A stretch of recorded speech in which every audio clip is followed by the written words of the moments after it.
Am I the a-hole for getting a mother of two arrested because she assaulted me at work? I, 19 male, work in a fairly popular chain retail store. Everything started about 3 days ago when I was working the closing shift. One thing to note about our store is that if an item is not in stock, the customer can ask us to order the item to any branch of their choosing to be delivered the next day. The woman in question walked through the doors about 2 minutes before we were closing and went straight to the register where I was working. She looked rushed and started explaining that she was there to collect an order she had placed. I politely explained that the area for collecting deliveries had closed several hours earlier and that she would have to return tomorrow to get her delivery. She began pleading and explained that she had been too busy taking care of her children, who were with her, to come earlier. I told her that the delivery area had its own separate staff and that anyone with access to that room had already left for the day. She seemed frustrated by this response, but eventually left with her children. Since I was scheduled to work the following day, I knew I'd have to deal with her again. And I was dreading it. She had been condescending and rude, and her children were loud and chaotic, knocking over a bunch of stuff that I had to clean up afterward. The next day, I was about halfway through my shift when the woman came up to my register. She placed a candle on the counter, which I rang up for her, and then she started demanding that I track her order because the collections area couldn't find her parcel. I checked the system and saw that her order had been placed over a month ago, so I told her that since she hadn't picked it up within the 14-day window, it had likely been sent back to the warehouse. She flew off the handle, yelling that it was all my fault and that if I had just let her get the parcel yesterday, everything would have been fine.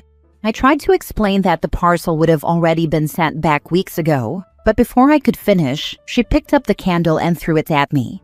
It was one of those heavy candles in a glass jar. It hit me in the temple, shattered on the floor, and I fell back, hitting my head against the wall. As I was trying to get up, she started screaming even louder and throwing other objects. Security rushed over, detained her and her children in the back until the cops arrived, and my manager told me to wait in the break room. After about an hour and a half, my manager came in with the officers. They took my statement, and when they asked if I wanted to press charges, I said yes. When I got home and told my mom what happened, she called me a heartless a-hole. She said I should have considered the impact on the woman's children and that I wouldn't understand how hard it is to be a mother. I initially thought I was in the right, but after hearing that, I started second-guessing myself. So, am I the a-hole? Now for the top comments. Wow, your mom freaking sucks. Single mom or not, actions have consequences. Not the a-hole. I'm still struggling that OP's POS mother heard that her child was assaulted, and she took the attacker's side. Parents like OP's mom are sadly common. If I was OP, my mom would have said something similar. My dad would ask, well, what did you do to make them do that? Becoming a parent requires little more than fertility and a successful biochemical reaction over a period of time. What about the impact of learning from mom it's okay to assault someone and get no consequences? Your mom is wrong. You're not the a-hole, but she is. Yeah, I'd say the children have already been impacted by having that woman as a mother, so having her sent off to jail might actually improve their situation. If she does that to a random stranger, then what does she do to her children? She could have caught a candle upside her own head. Some people fight back like the Twisted Tea Man. That would have at least taught her kids if you F.A., you will F.O. Next story.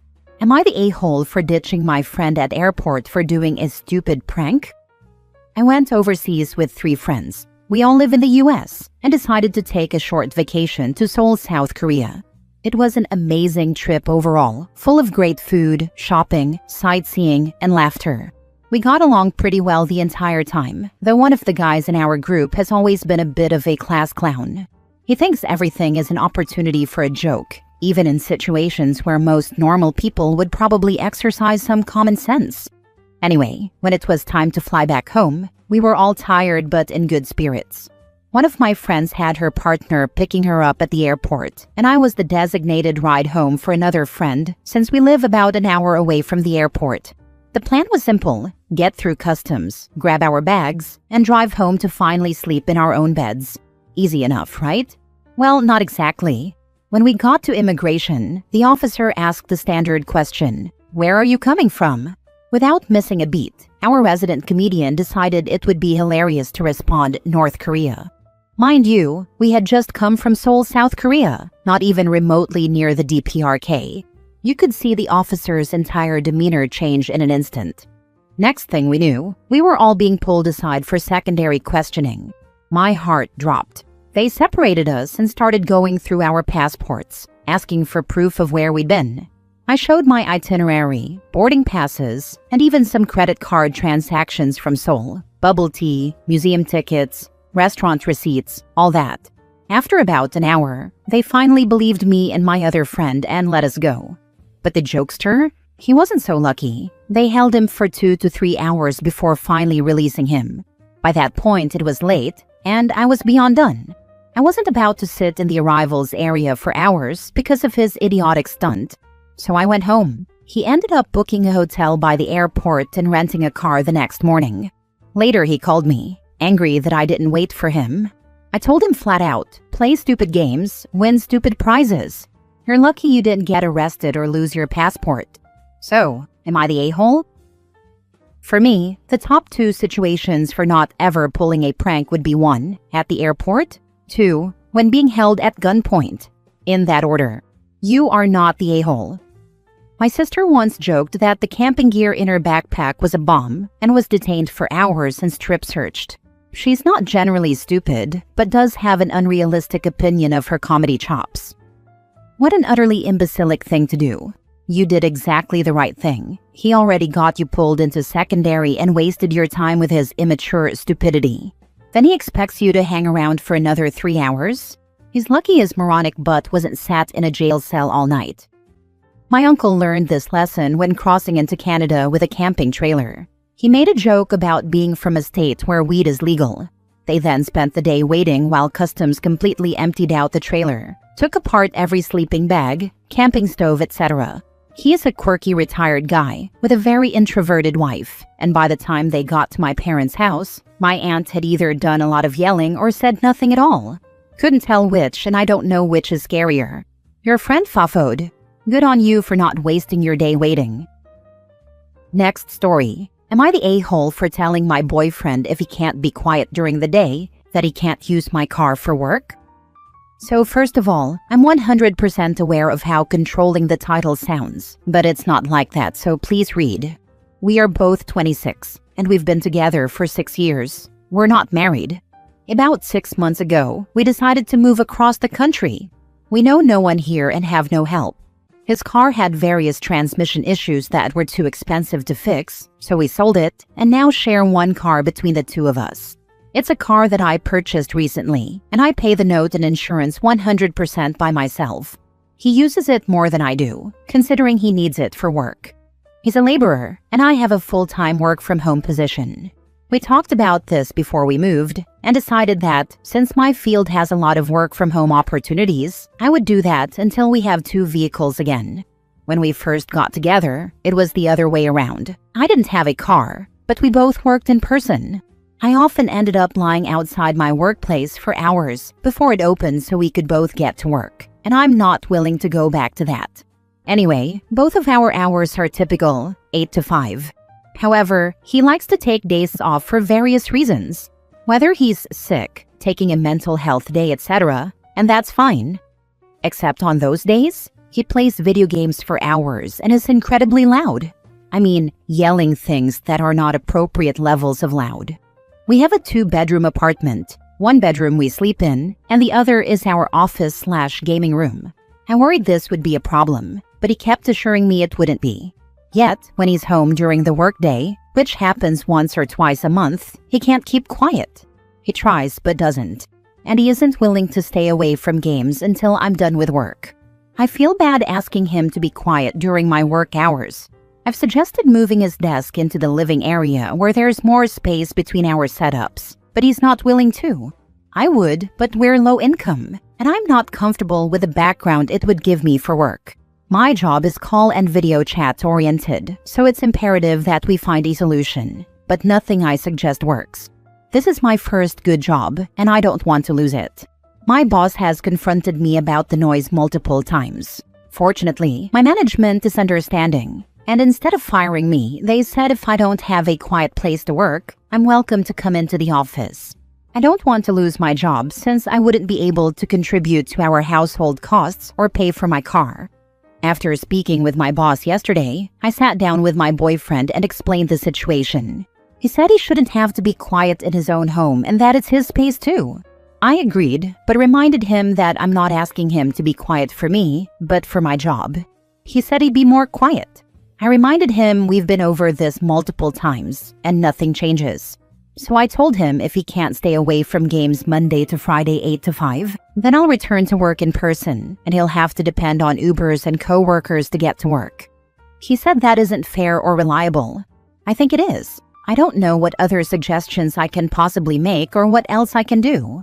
We're a team, and in this economy, neither of us can afford to live alone. We have a great relationship otherwise, but I feel like we've hit a wall with this one. Am I the a-hole? Am I being unreasonable? Not the a-hole. You keep using the word we, but he isn't acting like part of a partnership. You need to look after yourself to keep your job. Also, if he's taking off work often enough that this is a problem for you, he's probably going to be on a list to cut if or when his employer has a slowdown. Keep this in mind with how you conduct yourself going forward. For instance, build an emergency fund in just your name, and think about whether living on your own when your lease ends might be better for you. You have more options if you think and prepare for the possibility. This is really what stood out to me too. I'd reply to him and say, do tell me what is fair. At this point, I've been straight up told I need a quiet space to work or to come into the office or I'll be fired. I have suggested moving your gaming desk. You said you don't want to. I've asked you to just not play from 8 to 5, and you say that's an unfair ask. I've said fine, I'll go work in the office, but then I need the car, and that's not fair.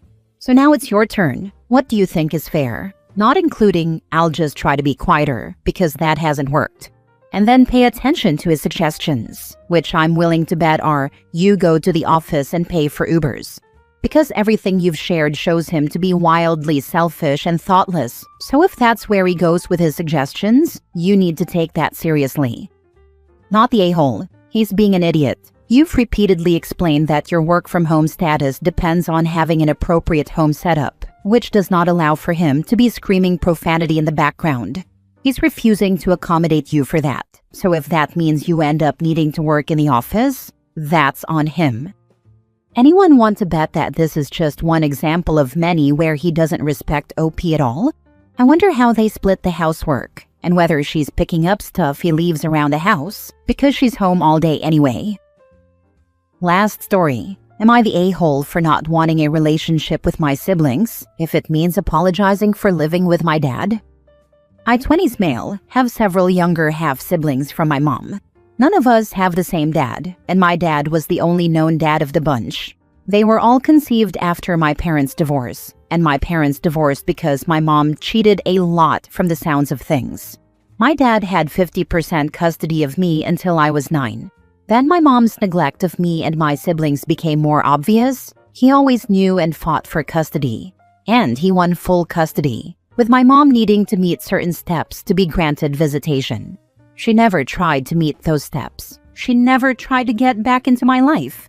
My siblings were left with my mom. CPS was involved, but they never removed them, and they never got any real help. I didn't have a whole lot to do with them once my dad had custody of me. He didn't want my siblings to be in his care, and I wasn't safe in my mom's care. We didn't have any relatives to step in and facilitate it either.